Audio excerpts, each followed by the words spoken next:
Yo, what's going on, everyone? This is Julien from Memory Cards and Jake as well. And it's been a few days since Kingdom Hearts 3 came out, and we've both spent some time playing it, and we're going to talk about what we think about it so far. Should we, okay, I want to mention this also, is that maybe we should try to do this spoiler free. What do you think? Yeah, absolutely. Okay. One of my favorite things so far about the game has to be the music. It's just absolutely fantastic so far. The first world that you go to, the music is just, it's insane how powerful it almost feels. I, for some reason, I've played the games before. I don't think I was particularly attached to the music in any way before, but I've always thought it was well done, well executed, and fitting for each game. Um, yeah, that it is something that stands out in Kingdom Hearts 3 for sure. Yeah, I mean, it's definitely one of my favorite parts so far, alongside with the combat. And I have to say, on a PS4 Pro, which I'm playing on, being able to switch the frame rate to be more stable, it does drop it down to, I think, a 1080p image, but it does make the frame rate stick almost at, I think, just exactly 60. And it is amazing. The environments are also so lush in the first like few worlds that you're in. Like, I just find the worlds are great so far, and you're able to explore a lot, which Kingdom Hearts 2 didn't really have, but Kingdom Hearts 3 does have a ton of exploration, and they kind of encourage it by pushing you in different directions around the world map instead of just going to point B, to fight the boss or something. Yeah, I mean, it does seem less linear.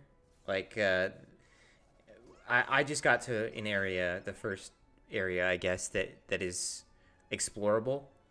And I believe in the past they've had examples of that, like areas like that are kind of like hub worlds, sort of, where you're doing Hmm. multiple things throughout. But they have felt more constrictive, and I think in this case, it does feel a little bit more freeing. Um, like, I'm not very far into the game, and so these are what I have impression wise are very very early impressions. They're by no means um fully realized yet, because I haven't spent enough time with the game to flesh that out. But I what I can say is that having some experience with the past games, this compares to them in a way that is very familiar. Like, this is exactly what I expected the Kingdom Hearts like game like it to be, essentially. The combat feels the same, which is good. I think the combat in Kingdom Hearts is good, but it feels the same, which is fine. It does its job, and it does it justice, I think.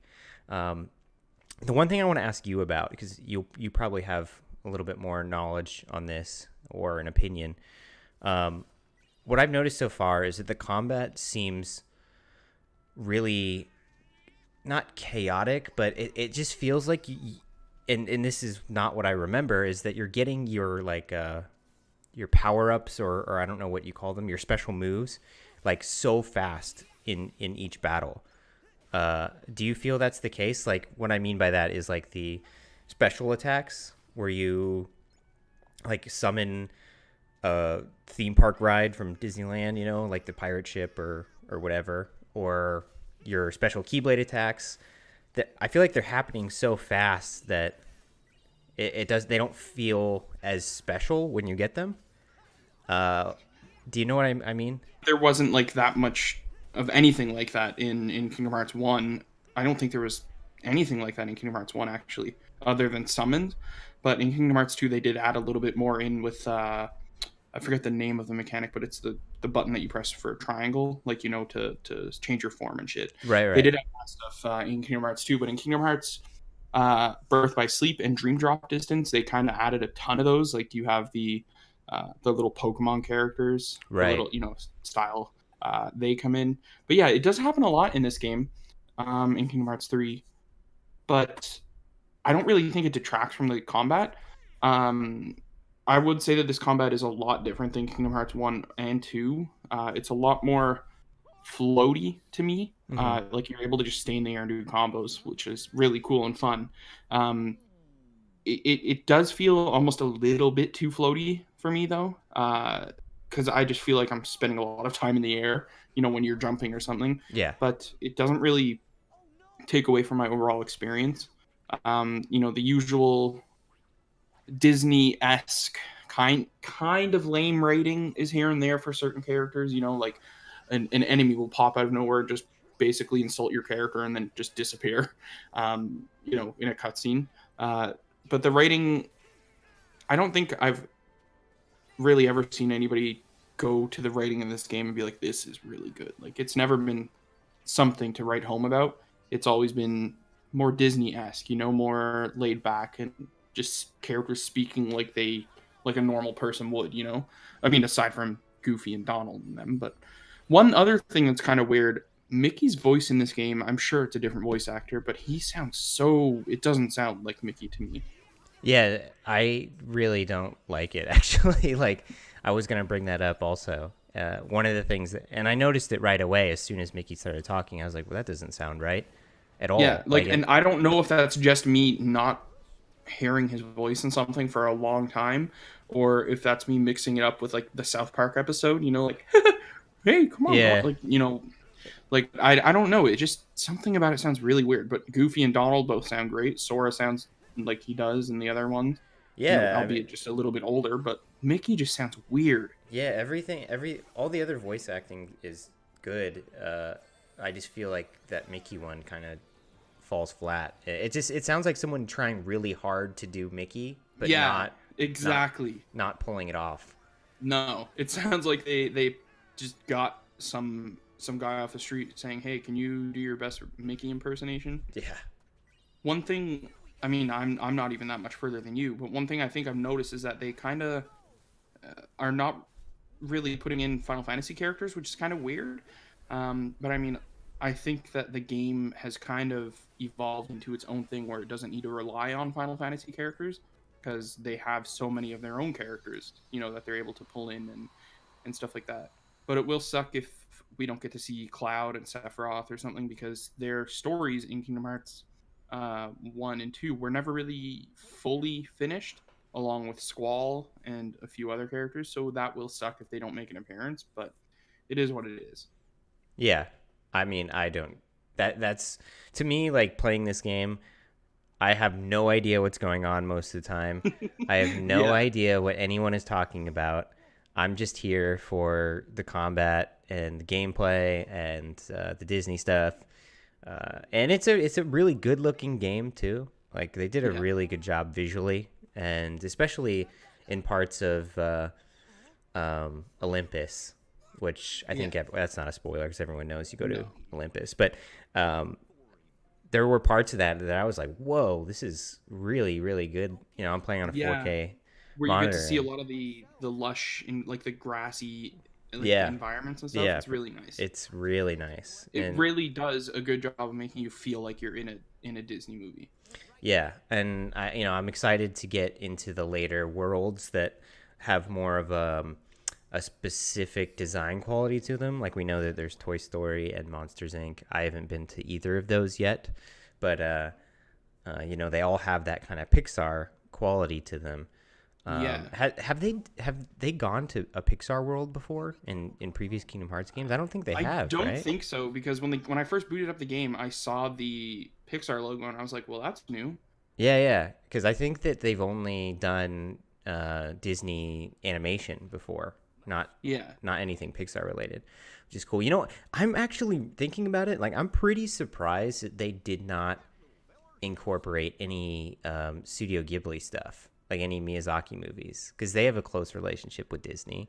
I think Disney might even own that studio, don't they now? I don't know if they own the publishing rights for North America. They publish all the movies here in America. But shit, that would be good. And Totoro was even in Toy Story 3 as a stuffed animal. You're right. So maybe, I mean, they said that this isn't going to be the last Kingdom Hearts game, so maybe, I mean, it's the last of this trilogy. Yeah. They've said, but I mean, maybe we'll see something like that in a future game. The dream game would be that, essentially, would be Kingdom Hearts, but with Studio Ghibli movies. Yeah, that would be insane. fantastic. I'm just really excited to play more of this game and just see, because I went into this game pretty blind. I don't think I watched many trailers or anything to this because I didn't want to spoil anything. So I watched a few initial trailers, but holy shit, like I'm just excited to see what else comes out of this game. Yeah, because you're so invested in this series that you are hanging on to see like where the story resolves itself or ends up, and that's cool. Like if I had that experience with this series, I would be really excited because I feel like the stuff that I'm seeing and hearing and as the cutscenes go by, I can feel that it's impactful stuff, but I'm just so misinformed or uninformed about the plot of these games that it's meaningless to me. But I still, like, I'm watching a cutscene, I'm like, holy shit, like this seems really intense, and this seems like if I knew what was going on, I'd be freaking out right now. Yeah, there's a few things that I've seen where I'm like, I don't remember this, and then it kind of clicks. So I cannot even imagine what it would be like for somebody that doesn't, has not played all the previous games. So I like, to me, I'm a little bit lost every once in a while here and there. But to you, like you playing like that, it just must be like an entirely different experience. Yeah, and it's how, when I played these games before, I even like starting from the first game, I still was having a hard time understanding and keeping up with the plot and putting things together. I just feel like that they demand so much of your attention and ability to keep it in your mind and memorize certain aspects of the story. But I think once you do, if you are able to do that, it's really rewarding because it seems like a really good story, and it's such an interesting and unique story because of this like amalgamation of different cultures and creations, from the East and the West, Disney stuff being from the West, and in Final Fantasy and that those worlds from the East. It's such a cool concept, and obviously that's why these games are so popular. But all I can do is just realize what it is now and appreciate it, and I'm enjoying the hell out of it so far. I gotta say, I like pretty much everything in the game right now. Not too many complaints. I just got the gummy phone, which is interesting. It's so weird. But I hope that it doesn't turn into something that's annoying. Because one of the things I hate in video games is when they force that stuff.